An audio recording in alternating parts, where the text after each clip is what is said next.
Guys, let's talk about the 491 visa. Not a lot of people have been talking about it, and people have been mentioning it, but have no idea what it is. So let's have a quick chat about it. So 491 visa is a point-tested skilled migration visa. What it is allows you to live, work, and study in regional areas for 5 years, which is a 5 years duration visa, and you have a almost guaranteed permanent residency pathway after 3 years on holding a 491 visa on the basis that you live in regional area. And of course, in order to prove that, you need to provide them with a tax return. Previously, the department requires you to have TISMIT, which is the minimum salary requirement for skilled employment. But nowadays, they're kind of like, there's no point in rectifying it. So as long as you provide some level of individual tax return to explain to the department that you have been living there, even though it shows $0, that would meet the requirements for the future 191 permanent residency visa. So that's pretty cool,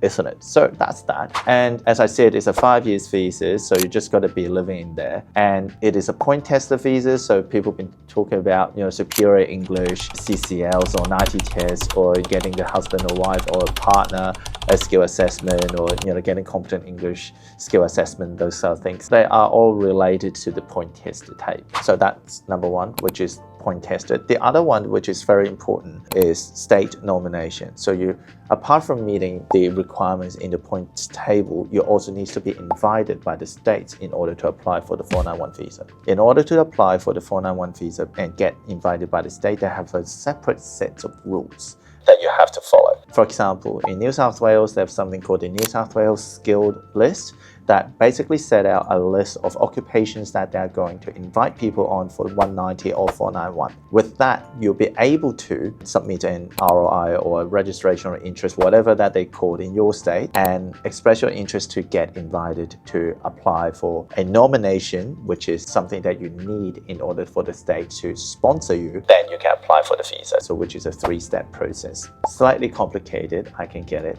And they also have their own sets of rules. Different states are different.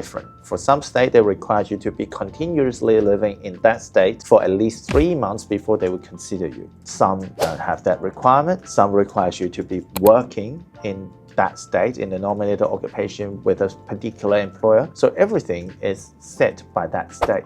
That's why you have to please make sure that you follow the state rule very clearly so that you understand exactly what you need for that. So that's the 491 visa that I've been wanting to talk about. It's the visa that provides a really solid PR pathway afterwards. You need to live in the regional area for 3 more years, but at least it's solid. And while 190 is extremely competitive, I think 491 would be a good alternative to consider as well. I hope it helps. And if you haven't hit the subscribe button, hit the subscribe, like, share with your friends. Or if you've got questions, pop in the comment section.